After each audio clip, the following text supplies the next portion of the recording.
Hey friends, welcome back to the channel. My name is Luis. I'm a third-year medical student from the Philippines, and welcome back to another installment of my ongoing series, Med School Deep Dive, the series where I interview medical students from different parts of the Philippines about their experiences at their respective medical schools. But before we start, please don't forget to like and subscribe as it really does support the channel. And with that out of the way, let's start the video. Hello, Doc. Hi, Doc. Thank you for inviting me here in your channel. I'm Doc Fate Cunanan, a medical doctor from the Philippines, and I've recently passed the physician licensure examination in September 2019. So I've been practicing as a licensed medical doctor for almost 2 years already.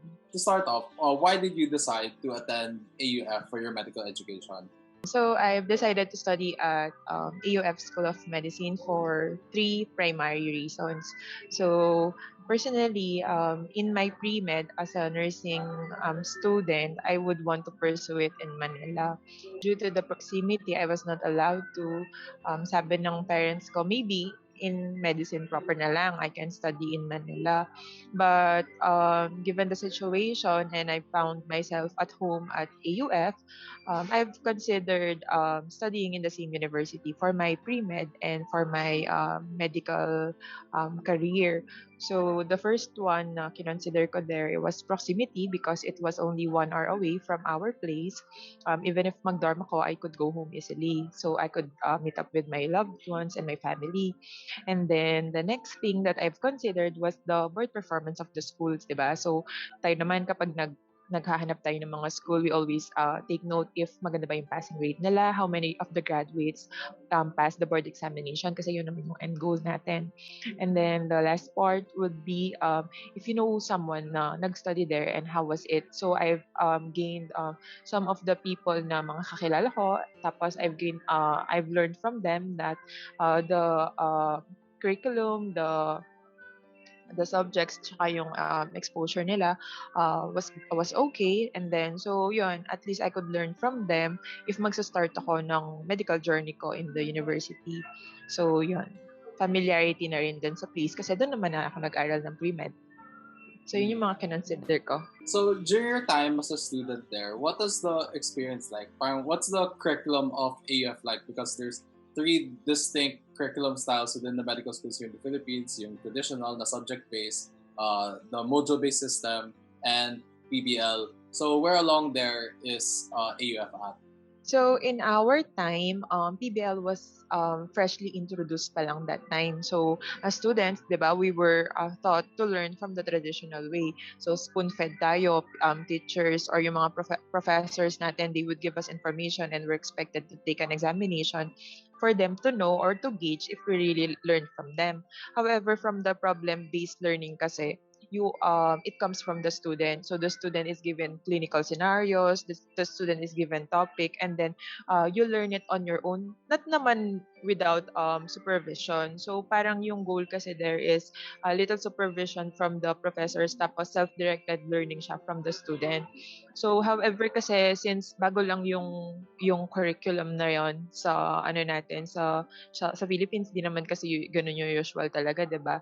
So ina-adapt lang siya from para maging at par tayo with the international competencies. Kaya yun yung ini-introduce nila na curriculum that time. So it was more of parang blended sa amin. So we had the traditional way of learning, and then we also had small group discussions where we would have the problem-based learning. So yun. So para at least meron kang makukuha ng mga competencies no on your own, tapos supplemented pa siya from your professors on your what you're expected to learn. Given like medyo blended yung curriculum style ng school mo, what was the exam schedule like? Did you still have the traditional midterm and final setup, or did you have some form of like weekly exams pa rin? So it was different per subjects. Yeah, there are basic subjects na we will take the exams, mga ano lang, prelims, midterms, tsaka finals. Pero there are yung mga major subjects or mga clinical subjects where they gauge you from weekly exams. So may mga scheduled exams then. Also kasi 'di ba dun sa problem-based learning, you're also being graded on that eh. So kasama na din dun sa mga scores mo sa mga exercises, may mga quizzes ka na din from those. Kaya part din siya nung grading system. So moving on naman to clinical experience, because one thing I've noticed from other medical students that I've interviewed from different medical schools is that the schools differ in their philosophy and when to introduce clinical skills. For some schools, they introduce it as early as first year, and other schools introduce it during second year. So during your time as a student, when did AUF first introduce clinical skills trainings in the form of like patient encounters? Oh, so yung sa time kasi namin, I studied from 2014 to 2018. So during that time, wala pang pandemic. So in our case, we were given clinical case scenarios as early as first year, but we're only expected as a first year to learn what are the normal anatomy and physiology, diba? So they give you clinical scenario and you're expected to relate it to what's normal. So i-relate mo siya to physiology, tapos parang meron din siyang some part na biochemistry. So yung ganun siya. Pero the real, parang nagkaroon ka na ng real patient, more of second year na. However, parang latter part na siya ng second year kasi 'di ba we would have preceptorials yung tawag kasi doon, yung preceptorials. So, preceptorials are done in our institution para siyang small group discussion. So you would be group in the first part, parang ano muna siya, pseudo patient, magkakaroon ka ng mga pseudo patient. So, one from your group mate would be the patient o kaya yung preceptor mo. Yung preceptor mo, yun yung parang consultant na mag-guide sa inyo dun sa case na clinical scenario. So, yung mga clinical scenario, they were made by the consultant. Some naman na nakikita mo naman na talaga sila sa real setup. So, when we go sa hospital, meron talaga mga real patients na yun yung i-assess mo. Pero if you're in the school naman, parang ano lang sila, theoretical case sila. How would you describe the teaching philosophy of the school? Because you already kind of alluded to it na medyo traditional, so may heavy emphasis pa rin on lectures. Pero to what extent was the school very heavy on lectures versus allowing you individual time to study on your own? Since ayun nga, more of a blended type of learning siya, there are scheduled lectures per week. Pero there are times na magsa-schedule din sila ng mga problem-based learning. So, for example, you're given 2 hours to finish this problem-based case on your own. Tapos, after some time, dun nyo siya parang i-analyze, dun siya pag-uusapan, ganun. Or after that lecture, that would be in terms of the theoreticals. However, in terms of the preceptorials, if, for example, 1 to 5 yung subject, 1 to 3, yun yung time na magti-theoreticals kami. And then the 3 to 5, we would go to the hospital for the preceptorials. So in that preceptorial, meron kaming kasama sa hospital na naghihintay sa amin na consultant, given a patient. Tapos they will introduce the case, what we're expected to do, what did they expect from us. And then after that 2 hour, for example, you're tasked to do history or physical examination of the patient. So you're given 2 hours. Ang next meeting, dun na yung presentation ng case based dun sa ginawa niyong preceptorial sa hospital setting. So beyond naman the set curriculum of the school, did the school provide you opportunities to go beyond what was expected of you through like being able to take up additional research opportunities, such as being research assistants for your professors, or like going abroad to present your research paper, or being able to take clinical electives for your clerkship, especially as clerkship abroad, Okay. for example? Oo. In terms of the opportunities that were given to us, more of ano sila, yung mga extracurricular activities, yung mga were given, for example, yung mga medical missions you could join. Kasi 'di ba, as medical students, we're not allowed to really prescribe or give prescriptions kasi you have to be supervised by a medical doctor for that. Pero with the medical missions that we've attended, also meron kaming mga kasama ng mga medical doctors who can help us. Pero regarding dun sa mga researches, we also do researches and publish them. Pero during our time dun sa batch ko, hindi pa ako naki-experience ng mga nagpe-present internationally, ganyan. Although we publish ang mga journals, ganyan, may research and ethics committee din naman sa school. And then, di ba kasi yung mga ibang schools, meron silang mga exchange programs. Yung parang pwede kayong um, pwede kayong mag-study or makipag exchange programs. We also have, pero yun yung mga foreign graduates. For example, meron mga taga-India, mga taga-US, ganyan. Pero on our end, during my time, no one has really parang had their clinical experience abroad. So, our clerkship only had hospitals based sa Pampanga where we did our rotations. So, we had rotations in a private and a public hospital. We did pala an outside rotation sa psychiatry in Manila kasi we don't have psychiatry unit in Pampanga. So, that's the only time na parang meron kaming outside rotation. Pero primarily, our hospital experience was from a tertiary public and private hospital. Being like more than 2 years now out of your from your medical education, and parang you've seen now like the experience, what it's like to apply the things that you've learned in medical school. Do you have any advice for people who are still aspiring to apply to medical school and for students who are currently in medical school right now? What I could say is that actually it's very ano kasi siya, individualized. The experience is very individualized pero we always learn from the people na nandun na. For example, in your channel, people learn from you a lot from you kasi you gain experiences of the people na natapos na sa journey na yun. Pero lahat naman tayo very individualized yung journey natin. So the first thing na masasabi ko dun sa mga aspiring medical students, 'di ba?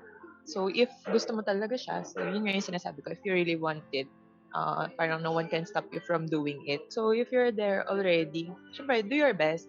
Parang you're already there, prove your worth na.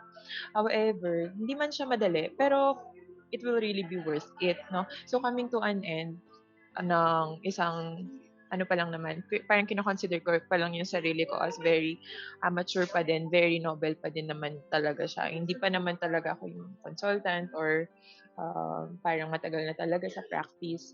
But the ano naman, the situations where we're at naman, kung saang ano ka lang, kung saang school ka man nag-graduate, feeling ko naman, yung mga nagigain natin sa school natin, pare-pareho naman din tayo kahit ano pang curriculum niyan, kung saan ka man nag-graduate.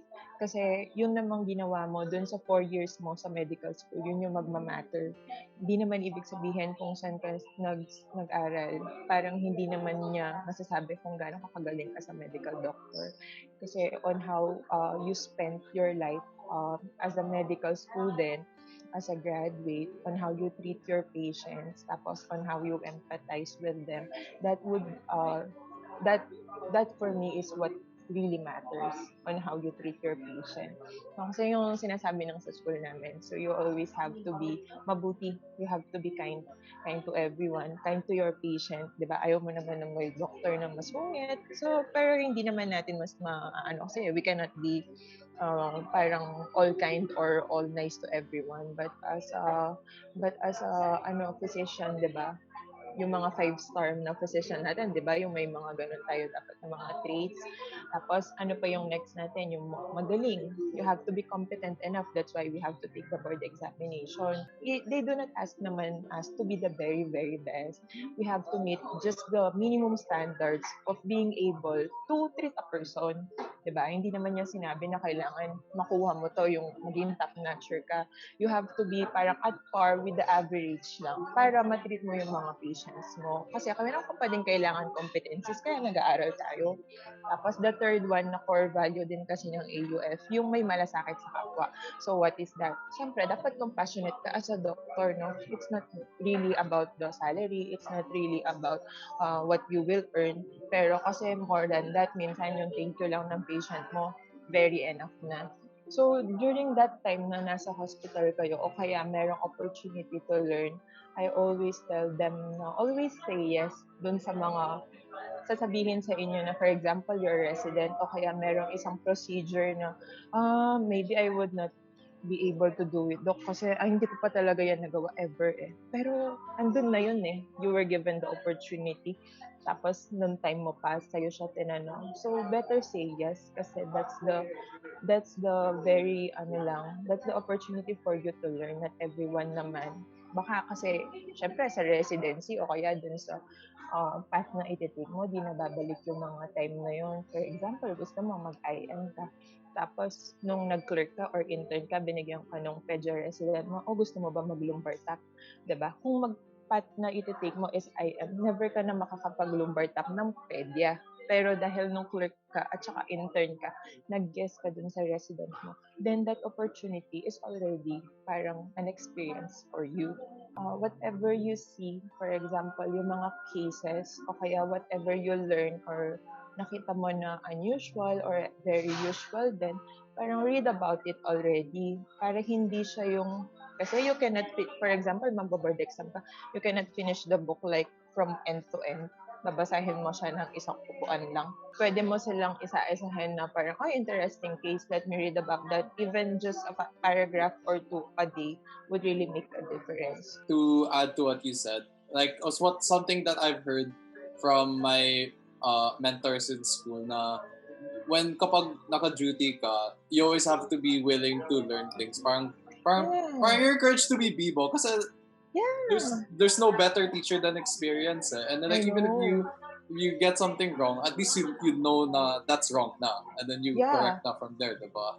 So philosophy ko going into clerkship later this year na be willing to experience everything and anything kasi like once I go residency, I won't be able to experience everything now. So and you have like 2 years to experience all the major departments and some of the minor departments.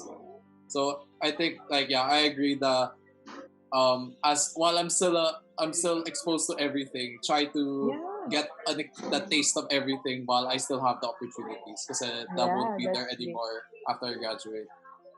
Parang you can never know kung kailan mo talaga ma-experience ulit yun eh. Kung ma-experience mo pa ba yun dun sa rotation na yun or hindi mo na mauulit yung rotation na yun. So parang make the most out of it already. And it only happens once. Tapos, kaya magiging very memorable siya kasi even in the board examination, I would still remember the cases that I've seen in the emergency room, in the ward, at saka the things that I've done because I said to that opportunity to my resident. Kasi parang una tatakot ka eh, pero kasi you remember that whatever things you do, whatever mistake you do, it's okay. Okay lang talaga siya as a clerk and as an intern. You still do not have a license. You're still being supervised by your resident, by your consultants. You're still there to learn. So, do not be afraid and do not be anxious na baka hindi ko siya magawa. Kasi no one started knowing it all naman eh. You're supposed to learn from someone. You're supposed to read. So, moving on naman to life outside the classroom at AUF. Like during your time there, parang how would you describe the campus culture in AUF College of Medicine? What I like about dun sa AUF School of Medicine is that there's really walang seniority. The upper class would make you feel na we've done this in your yung sa level nyo. This is what we did. Maybe this could help you. So as early as first year, we already know what to expect. Pero so far, none of the people I've asked na mga upper class, syempre pag first year ka, ask mo sa mga second year, third year, fourth year, none of them said na it was really easy. Every year, tatanungin ko sila, ang hirap niya. Parang, when will it ever be easy? I am telling them. Tapos it will never be easy. It just gets harder. So, yung mga experience lang talaga nila, yun yung naka-help sa amin. Kasi, alam mo naman yan, yung mga pamanang mga materials. Tapos, ano yung ine-expect mo sa consultant na to, sa mga prof na to. So, yun, very sila dyan, very generous sila on giving that. Tapos, yung sa school naman, if there's a problem, ganyan, easily, it can be addressed naman to faculty, to the administrators. So on our end kasi, after the 4-year graduation, you're given the parang privilege to choose which hospital you would want to rotate. So yun yung mga, syempre may mga ibang students gusto din naman matry yung sa Manila, mag-a-apply sila sa mga DOH, ganyan, o kaya sa mga ibang hospitals. But in our school kasi what they did was that even after internship, they reach sa lahat ng graduating batch na yon to prepare for the board examination. So, meron pa din kaming meron ka pang extension na hindi lang after graduation, they would still parang take care of you even after it for the board examination. So, yun yung na-appreciate ko din sa college. Going naman to like yung org culture. So, you've already alluded to kanina, yung mga medical mission. So, but beyond that, did you have any additional orgs, yung mga advocacy, performing arts, mga quiz bee orgs, and the like? Yeah. Also, I think what's also exciting about the School of Medicine from AUF is that we have different houses. So as early as first year, during the acquaintance party, each student is parang given a house. So meron kaming 4 na houses, yung Paracelsus, Lainec, Galen, at saka Isclep, Use. So yun yung mga houses namin. So it's very exciting kasi first year ka pa lang, magkakaroon ka na ng house. So, yung house na yon is comprised of students from first year, second year, third year, fourth year. So, dun yung sinasabi ko sa'yo na meron kami mga seniors na pwede naming kausapin or parang pwede nila kaming tulungan as early as first year. Yung mga houses na rin na yon, sila din yung team nyo during medicine night, medicine week. Tapos, so dun din nangyayari yung mga competitions. So, yung group dynamics at saka yung camaraderie din, na parang makukuha mo din siya from there. So, feeling ko, another factor din yon na nakahelp din sa amin. Kasi meron na kami agad parang group na mapagtatanungan. During your time as a student at AUF, what is one thing about the School of Medicine that you really liked about it? Medical school or being in medicine is very competitive, diba? Very competitive kasi all of your classmates for sure yung mga yan performing. Tapos syempre lahat kayo gusto nyo mag-excel, gusto nyo lahat mag-top, ganyan. Pero kasi in School of Medicine of AUF, I don't know how did they do it, pero the culture that was inculcated in us was that more of tulungan type of system siya. No, yung you always help one another. Yun nga siguro kaya doon sa mga nagsa-start sila na parang as early as first year kasi ang hirap na first year ka tapos wala kang kaalam-alam, 'di ba? Yung papasok ka tapos parang wala kang resources, yung katabi mo saan niya galing yung mga yon, ganyan. So parang everyone is given the same opportunity as any other student. Tapos, kasi students are foreigners. So, 'di ba? Ang hirap din ng culture differences.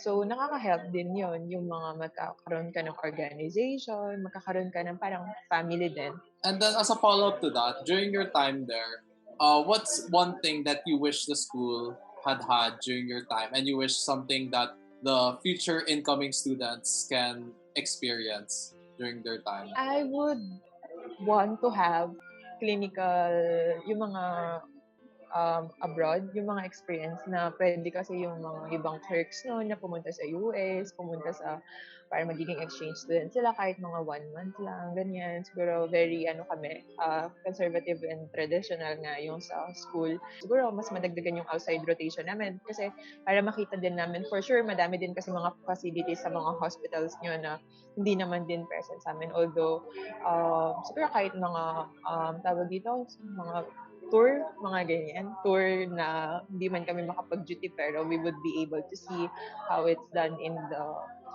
syempre mga high-end yung mga hospitals na yun for sure.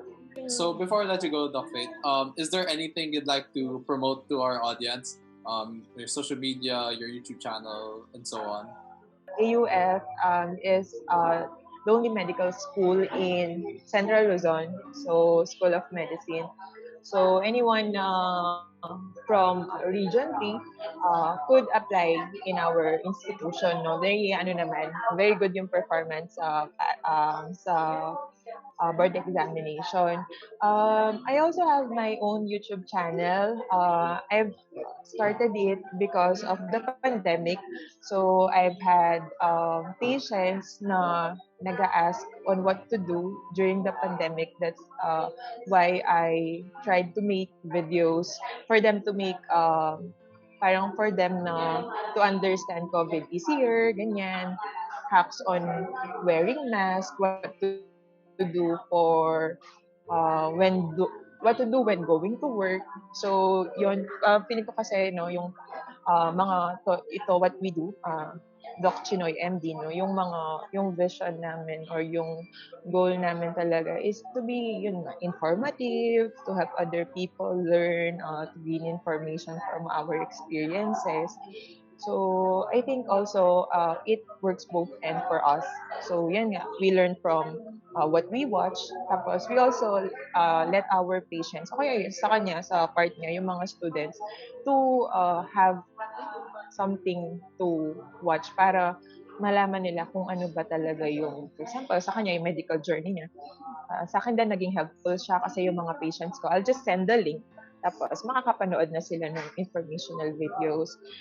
I've also made pre-med videos if you would want to watch other pa din sa channel ko, Doc Fate Cunanan. So if you guys are interested in checking out Doc Fate's channel, I'll leave links down in the description. So thank you, Doc, so much for taking time out of your day to take part in this interview, and I wish you all the best. So I hope you learned a lot from this video. If you'd like to learn more about the different medical schools here in the Philippines, check out the full med school deep dive playlist here. If you'd like to learn on how you can apply to these med schools, check out this playlist here. Thank you so much for watching, and I'll see you guys in the next video.